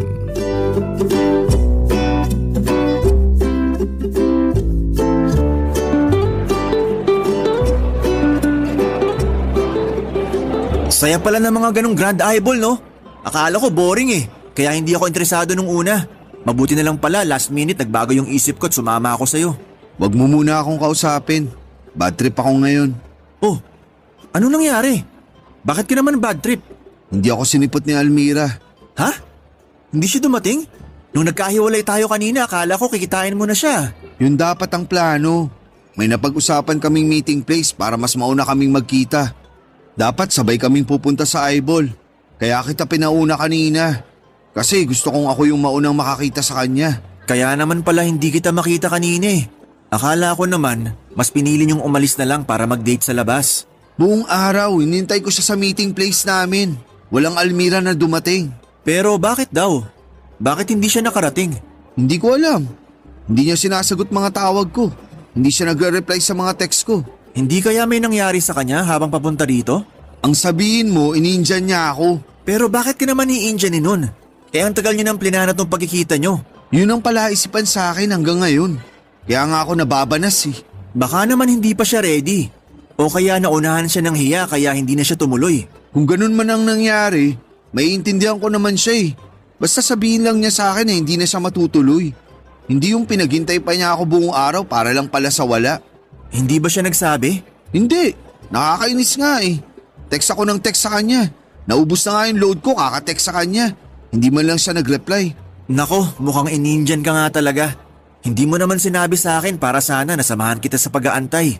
Idadamay pa kita sa problema ko? Wag na. Yung Eyeball naman ang ipinunta mo eh, hindi si Almira. Pero syempre kaibigan kita. Gusto ko rin naman na samahan kita kapag may problema ka pinagdadaanan. Salamat, pero kaya ko namang harapin mag-isa yun eh. Hindi naman na ako bata para mangailangan ng kasama. Tsaka nakakahiya. Ano namang nakakahiya doon? Ang yabang-yabang ko magsalita tapos di rin naman pala ako sinipot. Doon ka pa talaga nahiya? Sanay na ako sa kayabangan mo kaya wag mo nang ikahiya yun. Pero hindi mo ba naisip? Paano kung nagpunta naman pala talaga siya? Anong ibig mong sabihin? Paano kung nakita ka na pala niya, tapos na-realize niya na hindi ka niya type, kaya hindi na siya nagpakita pa sa'yo? Hindi naman ako pangit eh. Alam ko naman yun. Ang pogi-pogi mo eh. Pero hindi rin naman natin hawak yung taste ni Almira. Paano kung iba pala tipo niya? Okay lang naman yun kung hindi niya gusto itsura ko. Pero sana naman sabihan niya ako. Para hindi niya ako pinaghintay na parang tanga. Hindi ko na tuloy nakilala yung ibang clanmates natin dahil sa kakaantay ko sa kanya. Hayaan mo. Balita ko may eyeball yata ulit sa susunod na buwan. Talaga? Oo. Yun ang napag-usapan kanina bago umuwi. Sayang talaga. Kung alam ko lang sana na hindi na dadalo si Almira, nagpunta na lang sana ako sa inyo kanina. Ano ba kasing pumasok sa isip mo? Ba't mo siya inantay ng ganon katagal? Hindi mo man lang ba naisip na baka hindi na talaga siya tutuloy? Siyempre binigyan ko siya ng chance. Naisip ko na baka late lang siya o kung ano. Hindi ko naman alam na talagang hindi pala niya ako sisiputin. Antayin mo na lang kung anong paliwanag niya. Baka naman may maayos na rason kung bakit hindi siya nakapunta ngayon. Lawakan mo na lang muna yung pag-iisip mo. Yun ay kung papansinin pa niya ako. Hindi niya ako pinapansin eh. Paano mo naman nasabing hindi ka pinapansin? Baka naman nakapatay yung phone niya o baka wala siyang pang-reply sa'yo. Nagre-ring yung phone niya kanina. Ibig sabihin hindi siya lobat o anuman. Ibig sabihin nababasa niya yung mga text ko sa kanya. Ayaw lang niya akong pansinin. Ganito na lang gawin mo. Pagka uwi mo, magpalamig ka muna ng ulo. Tsaka mo siya i-text ulit. Alamin mo muna kung bakit hindi ka niya sinipot. Tsaka ka mag-decide kung anong gagawin mo sa kanya. Bahala na. Yun ang gawin mo. Gusto mo kumain muna tayo bago tayo umuwi? Napagod ako sa eyeball eh. Ginutom ako. O sige, tara. Baka sakaling mawala tong inis ko. Kinabukasan, Papa Dudut, ay isang mahabang text message ang pinadala sa akin ni Almira. Sa sobrang haba nito ay nahati pa ang text sa 3 long message dahil limitado lang ang bilang ng salita na pwedeng ipadala sa text noon. Nagsimula si Almira sa paghingi ng tawa dahil hindi siya nakadalo sa eyeball na ilang linggo ring naming inabangan. Saka siya nagpaliwanag na hindi raw siya nakapunta dahil nagkaroon ng emergency sa bahay nila. Isinugod sa paggamutan ng nanay niya dahil bumaba raw ang sugar level nito at muntik nang mapahamak ang kanyang buhay. Ang galit na naramdaman ko noon ay biglang napalitan ng pag-aalala.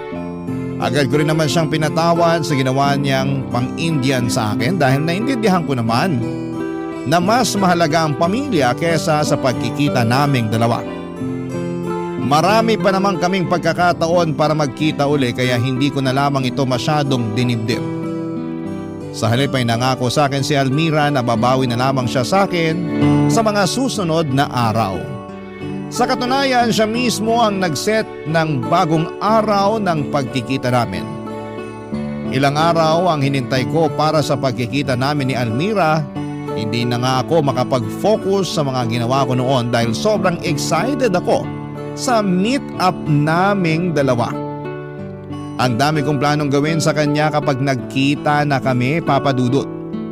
Kaso nga lang, nang dumating ang araw ng paghaharap naming dalawa ng girlfriend ko, ay nadismaya lamang ako, Papa Dudut.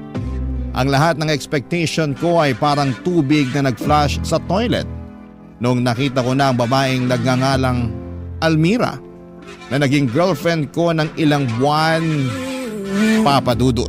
Barangay Love Stories. Barangay Love Stories. Papa Dudut, sa isang mall sa Parañaque kami nag-decide na magkita ni Almira. Siya mismo ang pumili ng lugar na yon kaya pinagbigyan ko siya. Sobrang dami ng tao noong araw na yon dahil araw ng Sabado. Ang malala ay nagloloko pa ang network provider ko noong araw na yon. Hindi ako makapag-register ng only calls at text kaya limitado lang ang text na naipapadala ko kay Almira habang hinihintay ko siya dahil baka maubusan ako ng pang-contact sa kanya. Noong araw na yon ay sobrang lakas ng kabog ng dibdib ko dahil matagal ng panahon kong hinihintay ang pagkikita naming dalawa. Sa huling text niya sa akin ay nakasuot daw siya ng itim na t-shirt at pantalon. Halos suyuring ko na ang buong mall para lamang maghanap ng babaeng nakaitim at nakapantalon. May punto pa nga may punto pa nga noong isang babae ang nilapitan ko dahil saktong siyang iniisip kong itsura ni Almira.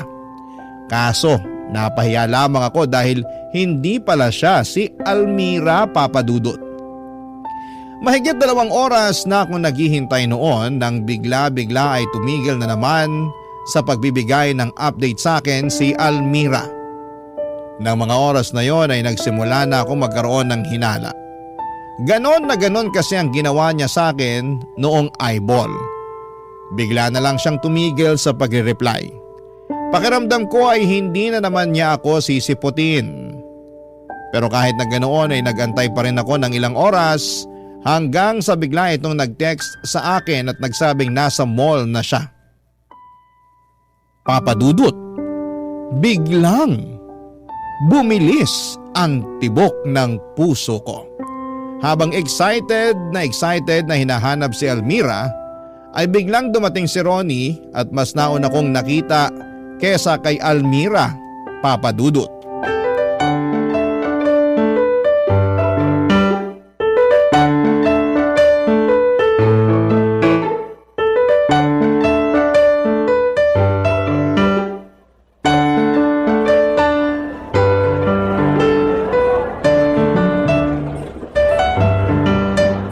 Jepong!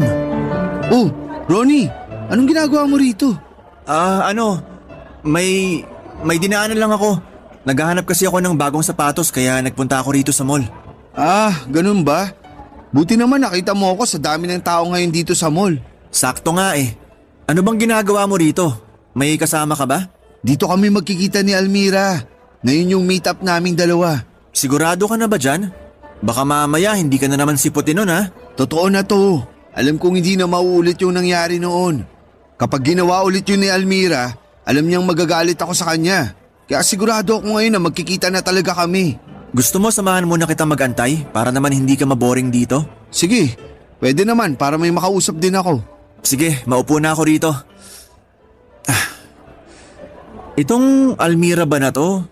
Gano'n na ba kalalim yung pagtingin mo sa kanya? Seryoso na talaga ako sa kanya. Sobrang nahulog na yung loob ko kay Almira. Na kahit ano man ang itsura niya, kahit pangit siya, tatanggapin ko talaga siya. Talaga? Ganon ka na kaseryoso sa kanya? Kahit na hindi pa kayo nagkikita? Oo eh. Hindi ko alam kung bakit pero para bang ang tagal na naming magkakilala. Alam niya yung mga trip ko eh. Tanggap niya yung pagkatao ko. Maliban sa'yo, siya lang siguro yung taong nakakaintindi sa akin.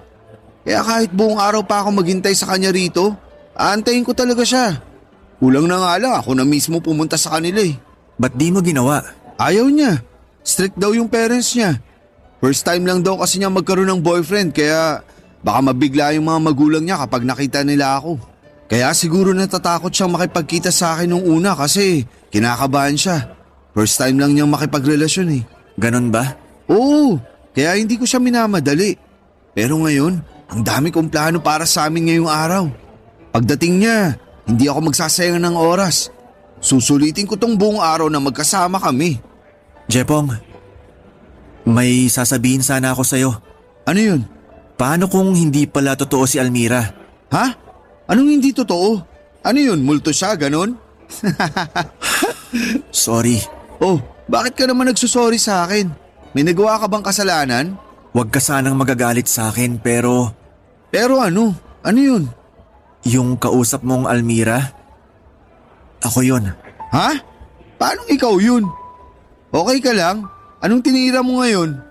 May 2 akong SIM card. Yung isa, yun ang gamit kong pang text sa'yo bilang Almira. Teka lang. Sinasabi mo na ikaw si Almira? Ikaw yung ka-text ko? Ibig mo sabihin, wala talagang Almira? Oo, ganun na nga. Sorry, alam kong mali yung ginawa ko pero… Seryoso ka ba? Ikaw yung kausap ko ng ilang buwan? Ikaw yung nakaka-text ko gabi-gabi na pinagsasabihan ko ng mga sikreto ko? Ako nga. Pasensya ka na kung… Anong trip mo? Bakit mo ginawa yun sa akin? Gusto ko lang naman na mas makilala pa kita eh. Makilala? Matagal na tayong magkaibigan. Ano pang gusto mong malaman sa akin? Tsaka bakit kailangan mo pang magpanggap na babae para lang kilalanin ako? Gusto mo akong kilalanin tapos solokohin mo ako? Ano yun? Hindi ko naman kasi alam na mauuwi yun sa ganito kaseryosong sitwasyon eh. Hindi ko naman alam na mahuhulog ka sa ka-text mo lang. Ginawa mo akong tanga. Anong klaseng kaibigan ka? Inuto mo ako na may kausap akong Almira, tapos ngayon ka lang magsasabi ng totoo? Langya, ilang buwan yun, Ronnie? Ilang buwan mo akong ginagago? Masaya ka ba sa ginawa mo? Masaya ka ba na para akong asong nauulol sa taong gawa-gawa mo lang pala? Siyempre hindi. Pero bakit mo ginawa yun? Hindi ko maintindihan. Hindi talaga. Bakit kailangan mo pa magpanggap? Bakit kailangan mo pa akong gawing tanga? Walang sense eh. Para saan yung ginawa mong yun? Sorry talaga. Ang galing mo, grabe. Best actress kang ugok ka. Nung tinawagan ko si Almira, sino yung babaeng nakausap ko sa cellphone? Katrabaho ko yun. Kinakonsyaba ko siya na sagutin yung tawag mo kung sakaling tawagan mo si Almira. Iniwan ko sa kanya yung SIM card na gamit ko. At naganap ka pa talaga ng kasabwat sa panluloko niyo sa akin? Galing! Pasalamat ka, kaibigan pa rin ang turing ko sa'yo ngayon. Kung hindi, kanina ko pa nasapaki ang pagmumukha mo. Jepong! Antanan mo ako, buwisit ka. Makalis na nga. Huwag na huwag mong ipapakita yung pagmumukha mo sa akin. Bubugbugin talaga kita kapag nakita ulit kita. Jepong, sandali lang! Hindi ko alam kung bakit nagawa sa akin ni Ronnie ang bagay na yon. Okay lang sana kung isang araw lang ang tinagal ng panlolokong yon, pero ilang buwan siyang nagpanggap na si Almira para lang gawin akong tanga. Pinaasa niya ako. Pinaibig niya ako sa isang taong hindi naman pala totoo. Sobrang galit ang naramdaman ko kay Ronnie ng panahong yon. Ilang araw ko siyang hindi pinansin kahit makailang beses niya akong tinext at tinatawagan. Sinubukan din niya akong puntahan sa bahay pero ayaw ko siyang harapin dahil baka kung ano pa ang magawa ko dahil sa sobrang galit ko sa kanya. Pakiramdam ko noon ay para kong bata na pinaikot lamang ni Ronnie. Hindi ko maisip kung anong klaseng trip ang gusto niyang gawin at kung ano man ang rason niya ay hindi yon nakakatuwa. Dahil sa nangyari ay umalis ako sa clan namin at dinilit ko na lahat ng contact ng clanmates ko na nakasave sa cellphone ko para matahimik ito mula sa kakatunog. Nakatulong ang ginawa kong yon para makalimot ako sa ginawang panloloko sa akin ni Ronnie. Nakakainis mang isipin, Papa Dudut, na sobrang dali kong nahulog sa ganong klaseng panloloko. Kung iisipin, ilang beses na akong hindi sinipot noon ni Almira, ayaw din niyang tinatawagan ko siya. Doon pa lang dapat ay nagkaroon na ako ng hinala. Pero dahil sa pag-ibig ay nabulag ako. Kaya madaling nauto ang puso ko. Pagkalipas ng ilang linggo ay hindi namin pagkikita at pag-uusap ni Ronnie ay nagpumilit siya pumunta sa bahay para personal na humingi ng tawad. Pero nung hindi ko siya kinita ay naghintay siya sa labas ng bahay hanggang sa nakakita siya ng pagkakataon na makausap ako ng masinsinan. Kahit ayaw ko ay hinarap ko siya para malaman ang sagot kung bakit niya nagawa sa akin yon. At nagulat ako sa revelasyong kanyang ginawa, Papa Dudut.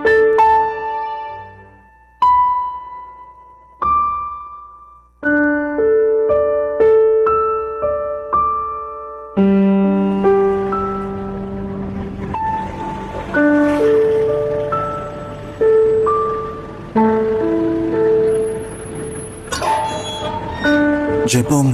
Hanggang ngayon nandito ka pa rin? Ibang klase. Ang tibay mo rin ah. Kausapin mo naman ako.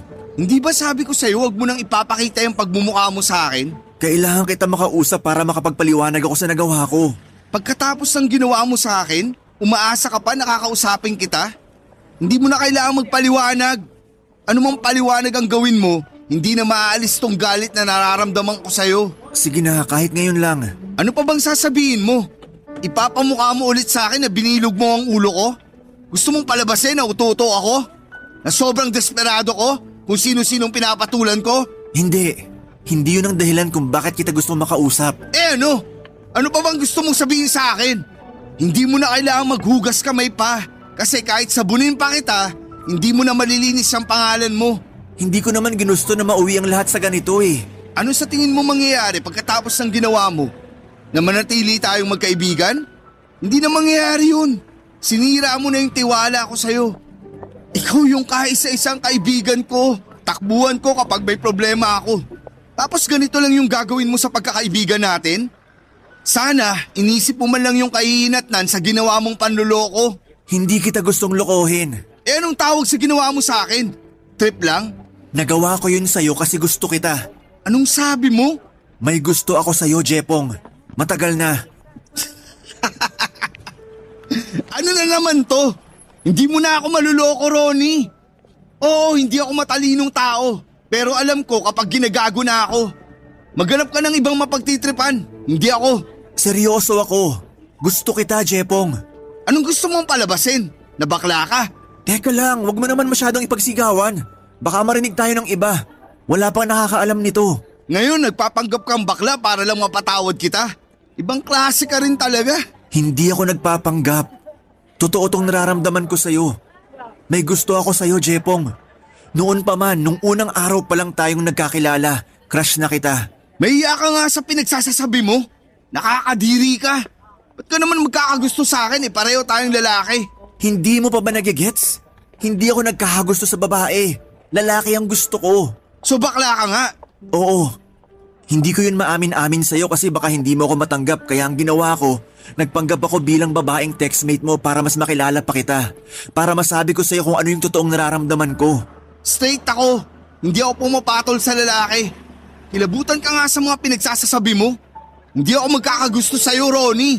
At kahit magpanggap ka man na babae, hindi ako papatol sa tulad mo. Nakakahiya ka. Oo, alam ko. Pasensya ka na sa nagawa ko. Alam ko naman na hindi maganda yung ginawa ko kaya sana mapatawad mo ko. Ang lala mo, sarap mong murahin. Sige, murahin mo ako kung yun ang gusto mo. Basta mapatawad mo lang ako. Marami akong gustong gawin sa'yo, pero hindi kasama doon ang patawarin ka. Siguro darating din yung araw na mapapatawad kita. Pero huwag ka nang umasang makakalimutan ko yung ginawa mo sa akin. Pinahiya mo ko. Habang buhay na yun nakatatak sa utak ko. Okay lang yun. Kahit hindi mo ako mapatawad, gusto ko pa rin mag-sorry sa ginawa ko. Sana balang araw, bumalik tayo sa dati. Sana dumating yung araw na makalimutan na lang natin yung nangyari. Hindi na tayo babalik sa dati. Nagbago na yung pagtingin ko sa'yo. Wala na akong tiwala sa tulad mo. Sorry talaga. Kung sa ganito lang din mauuwi yung pagkakaibigan natin, pwede bang atin-atin na lang yung nalaman mo? Sana wag nang makalabas to. Sa'yo ko lang sinabi tong sikreto kong to. Wala pang nakakaalam nito kaya sana wag mo na lang ipagsabi yung nangyari. Aalis na ako. Kung wala ka nang ibang sasabihin pa, maiwan na kita dyan. Sayang oras ko sa'yo. Teka, Jepong, sandali. Please. Pagkatapos ng ginawa mo sa akin, wala kang karapatang humingi ng pabor sa akin.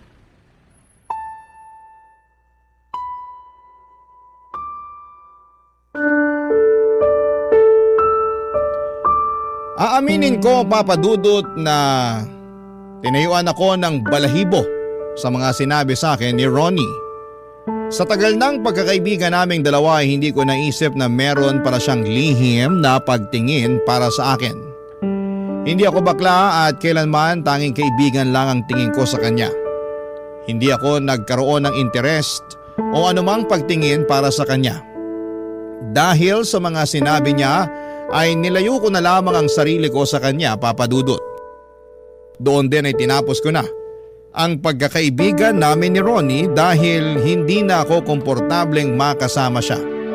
Lalo na't alam ko na kung ano ang totoong pagtingin niya para sa akin. Alam ko pong hindi maganda ang ginawa kong yun pero bata lang ako noon at hindi pa malawak ang pag-iisip. Ang masaklap ay may nagawa pa akong kasalanan sa kanya dahil sa halip na isekreto ko ang mga nalaman ko kay Ronnie ay pinagkalat ko pa ito. Hindi lang sa amin kundi pati na rin sa mga kakilala namin. Nagalit sa akin si Ronnie sa ginawa ko at naiintindihan ko kung bakit. Simula noon ay nag-iwasan na kaming dalawa hanggang sa nawala na ako ng balita sa kanya. Ni hindi ko man lang nabalitaan na lumapit na pala siya noon or lumipat na siya noon ng tirahan dahil sa kahihiyan. Hindi ko alam kung hanggang ngayon ay kinakasuklaman pa rin ako ni Ronnie dahil sa mga ginawa ko. Pero kung ano man ang nagawa niya sa akin noon ay matagal ko na siyang napatawad. Paminsan-minsan ay nanunumbalik lang sa alaala ko ang kwentong ito dahil napapaisip ako kung kumusta na nga ba si Ronnie, ang dati kong kaibigan na itinuring kong para ng kapatid. Kung sakali mang mapakinggan ni Ronnie ang kwento kong ito, naway sana'y nasa mabuti siyang kalagayan ngayon at masaya na sa sarili niyang buhay. Dito na po nagtatapos ang kwento ko at maraming salamat po sa inyo. More blessings po sa inyong programa at pa-shoutout na rin po sa mga dati kong clanmates noong 2009. Ang inyong forever kapuso at kabarangay, Jepong aka Emo Punk 57.